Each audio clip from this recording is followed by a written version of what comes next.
Hi, everyone. Jackie Tomlin here, and welcome to another episode of When Spirit Speaks podcast. Welcoming all of your comments and your feedbacks. I greatly appreciate every single one of you. Please feel free to contact me. My website is jackietomlin.com, or you may reach me via text or phone call at 804-731-2302. So today we're going to talk about a question that I'm asked very often. It's called, I think my child is psychic, or can you tell me if my child is psychic? These children are generally known as indigo, star, rainbow, or crystal children. Okay. And it's a question that I'm asked most often. So I'll talk about it today. A child's perspective, they're very fresh, they're very untouched, where nothing is deemed wrong or weird. So they're very open to things, and they may say a whole lot that you don't know what to do with. And one thing that you can do is nurture their spiritual side of them as well as nurturing their physical growth. So today I want to talk about some of the signs that they will carry as being an indigo child and what you can do to nurture them as an adult and how to determine if they are indeed sensitive. Okay. And the first thing I just said there is sensitive. They're going to be highly sensitive to many things and to many emotions. They do sense different forms of energy, and you will find that sometimes they can be a little emotional because of that. Okay. They're also very highly aware of other people's feelings, and some may carry those famous imaginary friends as well. Okay. They may talk to you about an out of body experience, or what we know as astral projection. That's something that may occur with them as too.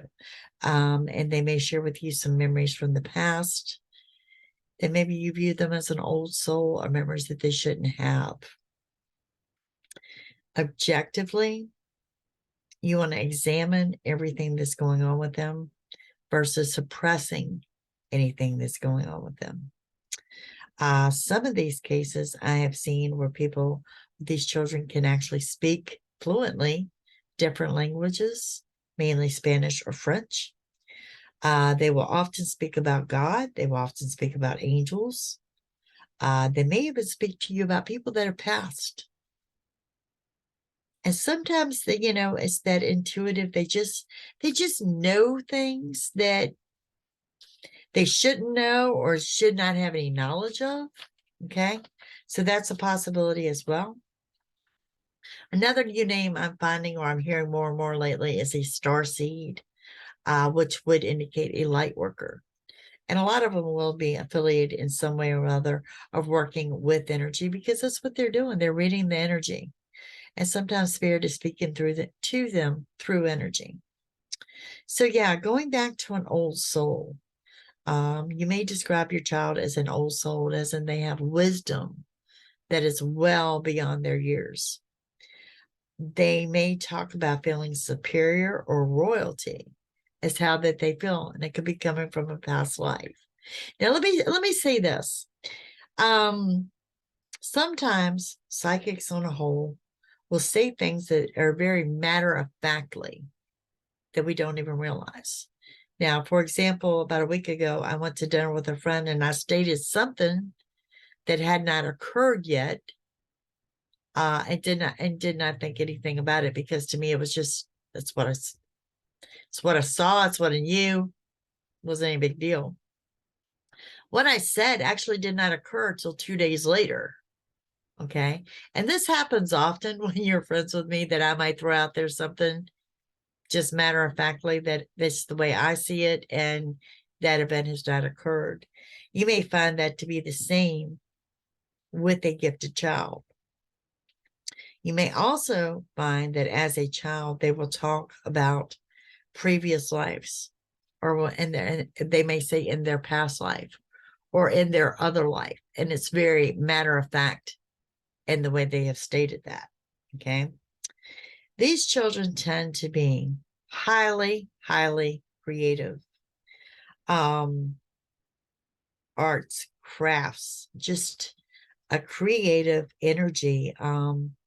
My daughter herself was in second or third grade when she was accepted into a creative arts program, a gifted program over on the other side of Richmond. Those creative juices just flow because, like I said, as children, they're so untainted. There's no really instilled into them what's right and what's wrong. They're very intuitive, and their psychic abilities are just usually tremendous when they're children. Some may be deemed, you might deem them as being introverted. They like spending a lot of time alone. They may spend their time focused on something. These could be gamers. They could spend their time drawing. They may just like enjoy spending their time in their room, but they're also children that are not needy. They don't have to constantly be doing something. They're very content with being alone, or very content playing alone. Okay. And it's kind of because they're choosing that isolation. It's because they're okay with themselves, but we'll get into that here in a few minutes. Okay. They have a strong calling to make the world a better place. These are usually sticklers for following the rules, doing things in certain patterns. They like routines. They don't like routines to be wavered. Okay. They also have that strong calling to fix people.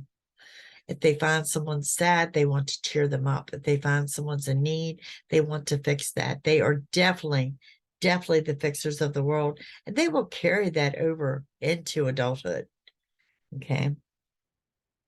They also carry what I'm going to call is like a deep knowledge for doing things better, or having a better way of doing things. So if you're struggling with doing something, call upon your gifted child, because they'll see things differently and can maybe help you with a different scenario. They are generally non-responsive to authority figures or controlling people. Not disobedient, just non-responsive. They're not intimidated easily. Okay. And because of that, often people are intimidated by them. There is a love, an absolute love and a passion for nature, plants, and animals. Okay. And they are just on the beginning of their spiritual journey, just the beginning of it. Okay. Later in life, going into adulthood, what you can look for. There's going to be countless benefits that gifted children have that they're going to carry into adulthood. Now, don't get me wrong, this is not an easy path for them. Okay. And I say this because I myself came out of a very, very religious home. And what was deemed as my normal was not deemed as normal to my family. I'm also very grateful that I come in an era that they did not just up and medicate children. Okay. So very, very much a blessing there. So let me tell you how they're going to handle things in adulthood. Okay. Okay. There's going to be a strong sense of inner peace. And because of that strong sense of inner peace, they may be deemed as someone that doesn't care, or someone that's not focused, and that's not it. They know where to apply their energy. They know what is worth stressing about. They know what is not worth stressing about. Okay. And they're going to have true happiness, the ultimate happiness. It's not just being happy for a day. It's not just this made them happy. It is true happiness, because ultimately they're optimists. And they're optimists because they know how to handle stress. They're very much what I would describe as feeling at one with themselves. Okay. In other words, they understand themselves, and they may reach a point that they really don't care if you understand them or not. They're at one with themselves. There is an unconditional love for all living beings, good, bad, or ugly. It's just there. It's going to be part of them. It is finding their true self and their true path. And this is a quest that will probably never end. never end. I myself will tell you, I still don't know what I want to be when I grow up. Have I found my true path? I don't think I have. Okay.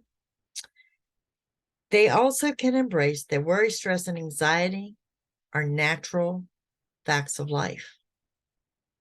Okay. Doesn't mean that they'll never have worry, stress, or anxiety. And some will even suffer from depression. They are human as you are. But there is a deep healing of the body, mind, and soul. And there's a deep understanding of body, mind, and soul. And that how those all have to work together in a circle to complete them. Okay. A lot of these will pick up energy work or become energy workers, or what they call the star seeds or the light workers. Okay.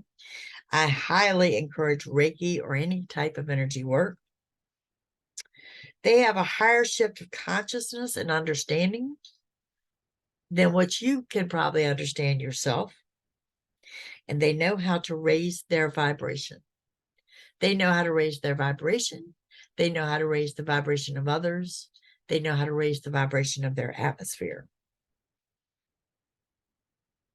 And they also know into young adulthood, the Spirit's going to speak to them in many forms and in many different ways and in countless ways. And this is also part of their spiritual upbringing, that you can talk to them, is make sure they have that relationship with Spirit and make sure they understand the Spirit can speak to anyone. Okay. I'm a big person that I do adamantly believe that the majority of people carry some type of ability that is suppressed, and it comes suppressed as you age. Okay. And I want you, if you have, even suspect you have a psychic child or not, give them that gift of Spirit, encourage it. Now, the things that I'm asked, and we're running a little bit short on time for recording today, long story, we won't get into that. But I want to talk to you for the remaining of the show of how to encourage and empower your gifted child. Okay. And what you can do to really help and encourage this. Now, I am not a medical doctor by any sense of the word. These children are often tested for ADHD, autism, Asperger's, things of that nature, any kind of behavioral problem. They're often tested for, and it's due to disciplinary problems and outbursts. So I do encourage you to at least write down and objectively look at some of the things I discussed today before jumping to that conclusion, before allowing a doctor to place them on medication, or to see that if it's something that can be worked through, or something that maybe you need to raise your consciousnesses and have a better understanding of them and what's going on with them. I am in no way am I telling you don't discipline your child. All children need discipline. But if you do have a gifted child, there are some things you can do to help encourage that growth and empower them. Okay. And let's start with breathing techniques. Let's start with some meditation, perhaps some yoga, energy work. They're going to find this appealing. They really will. Smudging. If you're not familiar with that, you can Google it. Smudging, they find to be fun. My granddaughter loves smudging. She thinks it's a lot of fun. How to stay grounded and talk to them about their visualization. Okay, because at some time, as a gifted child, there will be some kind of a spiritual attack, whether it's at a young age, whether it's as a young adult or into their adulthood. And talk to them about surrounding themselves by the light or placing that protective bubble around them. Do different things to do with visualization. And you will be surprised if you visit your local library, how many books for children you will find on these topics. Okay. But how to shield themselves, how to protect themselves is also important.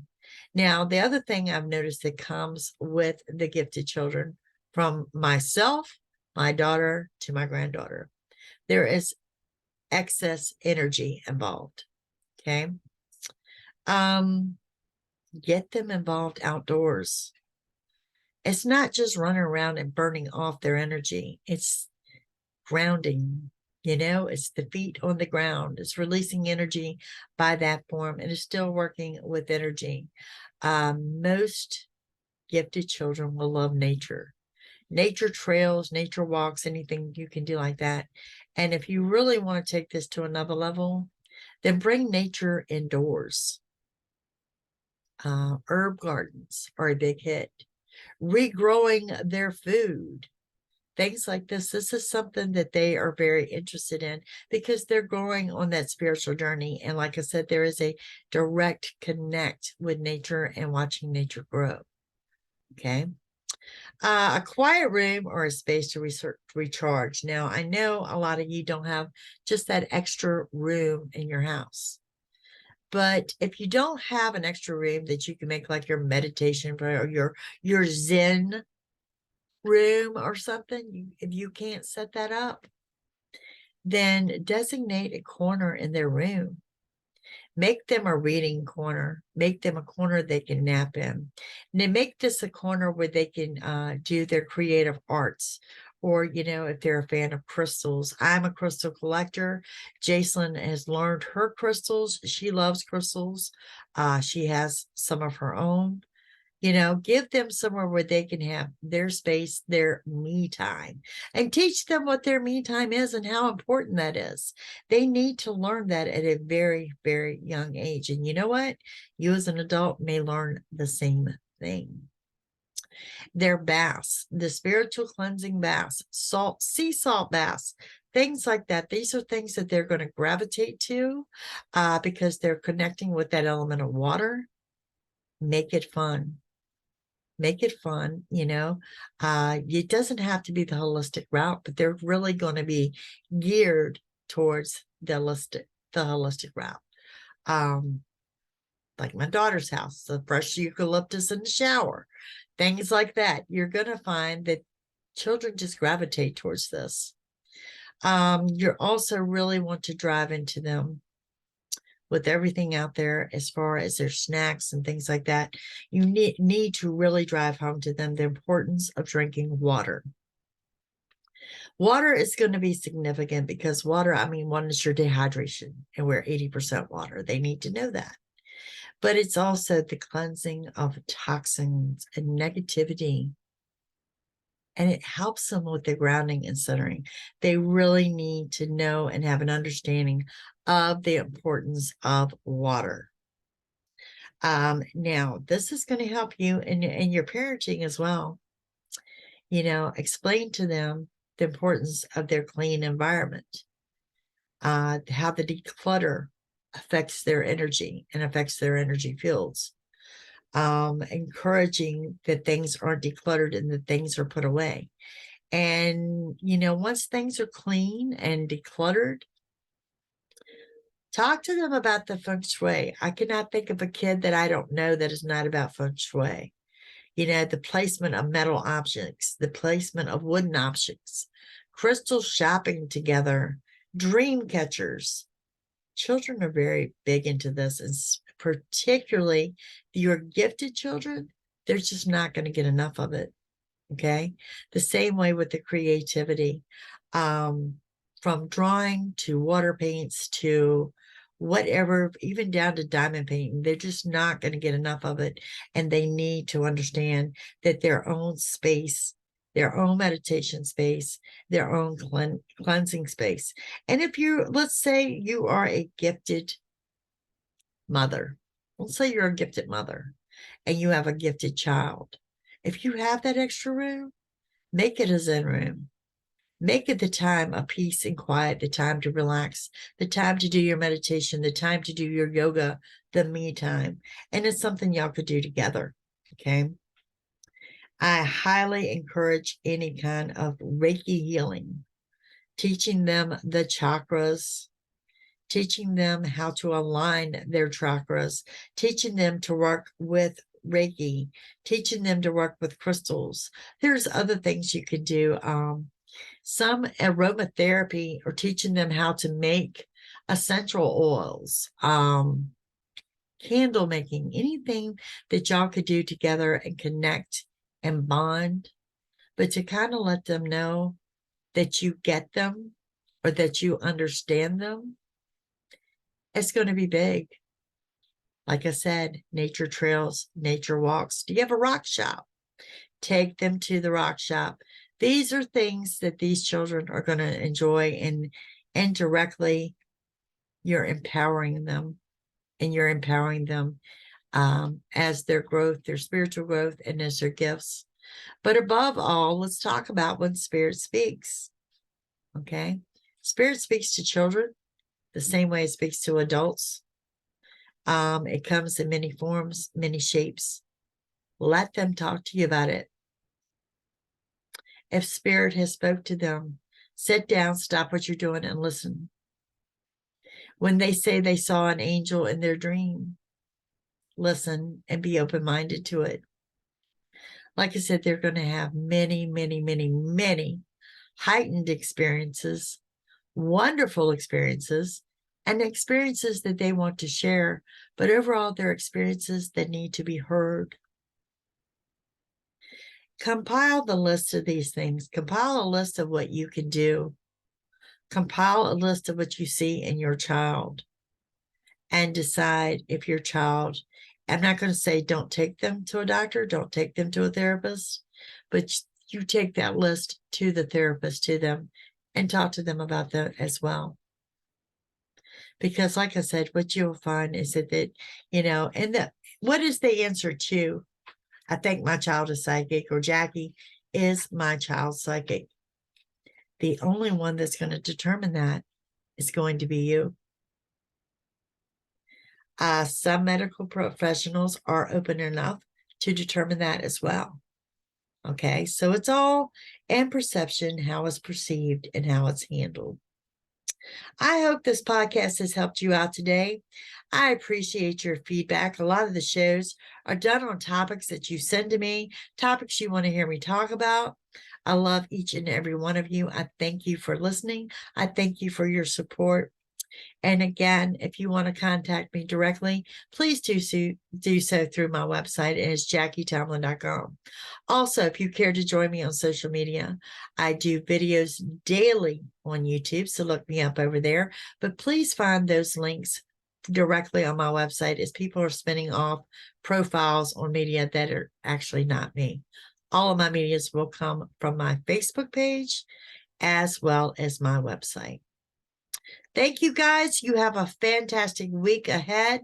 I will see you again next week. Have a good one. Bye.